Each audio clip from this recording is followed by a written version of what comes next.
మీ ఇంట్లో కూడా ఎలుకలతోని, బొద్దింకలతో ఇబ్బంది పడుతున్నారా? ఒక చిన్న ట్రిక్‌తో ఇంట్లోనే ఉండే ఎలుకలు, బొద్దింకలకు గుడ్ బై చెప్పి మళ్ళీ తిరిగి జన్మలో ఇంట్లో ఇంక రాకుండా చేసుకోవచ్చు చిన్న చిట్కాతో. సో, దీనికోసం మనం ఇక్కడ ఒక అరటిపండు తొక్కనైతే తీసుకోవాల్సి ఉంటుందండి. నేనైతే బాగా ముగ్గిన పండు మీద ఒక అరటిపండు తొక్కనైతే తీసుకుంటున్నాను. ఎలుకలు గాని ఇంట్లో తిరిగాయనుకోండి ప్రతీదీ పాడు చేసేస్తూ ఉంటాయి కాబట్టి సో, పడే వాళ్ళకి ఆ బాధ అనేది తెలుస్తుంది.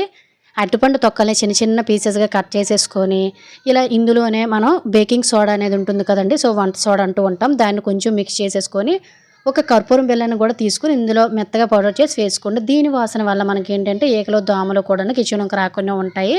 మొత్తం ఒకసారి మిక్స్ చేసేసిన తర్వాత ఇందులో మరి కొంచెం బేకింగ్ సోడా వేసుకొని వీటిని ఎలుకలు, బొద్దింకలు తిరిగే ప్లేస్‌లో పెట్టండి. ఇవి పెట్టేటప్పుడు ఇంట్లో చిన్న పిల్లలు గాని, పెట్స్‌కి గాని అందనివ్వకండి. ఇలా మీకు ఎక్కడెక్కడైతే ఈ బొద్దింకలు గాని, ఎలుకలు గాని తిరుగుతున్నాయో ఆ ప్లేస్‌లో పెట్టేయండి. ఇందులో బేకింగ్ సోడా మిక్స్ చేయడం వల్ల ఇవి తిన్న ఎలుకలు గాని, బొద్దింకలు గాని స్టమక్ అనేది అప్సెట్ అవ్వడం వల్ల బయటకి